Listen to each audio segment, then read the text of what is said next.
Hello everyone, it's Omae and welcome back to another Ambitious Cruise video.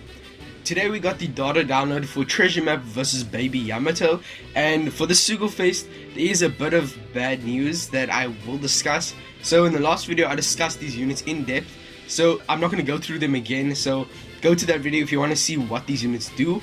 Today we'll be discussing the Sugo-Fest, and also the one thing we didn't know about the units before was that we didn't know their cooldowns, so that was a big part of how good these units would be, and unfortunately they have quite a high cooldown. So let's first go through them and then I'll discuss the Sugo-Fest and whether or not you should be pulling on this or not, and also the legends on the banner. So from how the banner looks here on the front, we have Fugetsu, so I'm assuming that he's going to be the highest booster for the treasure map, followed by the other two samurai, and he should be a 2x booster.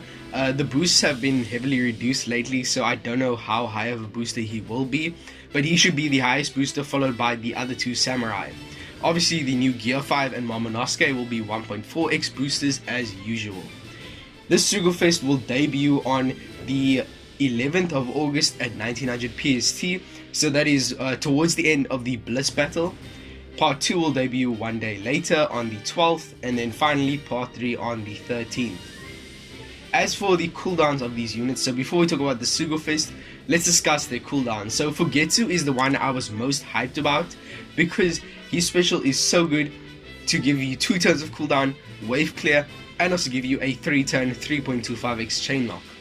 He also has some very nice abilities to reduce enemy defense up and give Wano orbs, so it's a very strong effect, and I was super excited to use this guy in treasure map for his wave clear and giving you chain lock and cooldown. But unfortunately he is a 13-turn cooldown unit, so he's very high cooldown, and if he was 11 turns or even 12 I could have still made it work, but 13 is very harsh and I don't think he'll see a lot of play. He definitely still will see play sometimes, but most of the time it's very difficult to work with a 13-turn cooldown unit, so I'm very upset about that.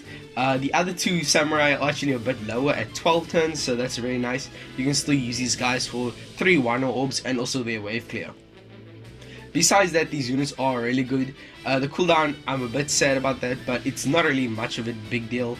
It just means that this unit won't see as much play after the next few treasure maps. As for the Sugo-Fest itself, we have on the main banner here for part 1, we have Hina and also Nami and Carrot. Part 2 we have Jinbei and Carrot and Wanda, and then for part 3 we have Bonnie and Kikunojo and Izo. So based on these three, on the legends on these banners, you can decide which part is best for you to pull on, but I still don't think you should be pulling on the Sugo-Fest. Even if you do have Gear 5 and Momonosuke, I still think it's a better idea to continue pulling on the Gear 5 Sugo-Fest, because it is a 3x legend rate Sugo-Fest, meaning you can get a ton of level limit break. So just continue pulling on Gear 5, depending on which legends you need the most for level limit break, and also get a bunch of Super Sugo-Fest exclusive dupes.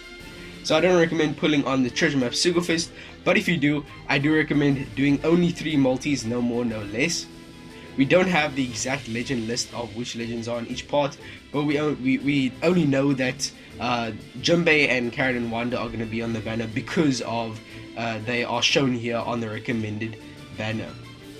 As for the steps, we have a discount multi at the start. Second step is a rate boosted or legend, and then the third is a new character, 7th is a new character, and then 10th is a new character. Even if you are a whale, you should never go past step 10, because then it's a long period of just trash multis, and then 15 is another new character. You definitely shouldn't be going to 20, but either way, it's a pretty stock standard treasure map Sugo-Fest.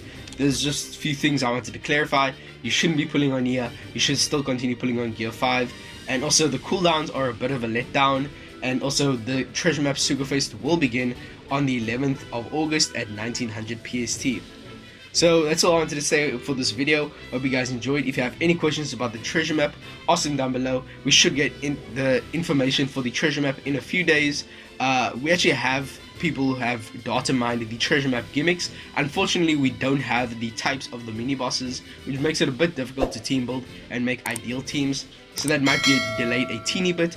But with all that being said, I'll see you guys within the next video.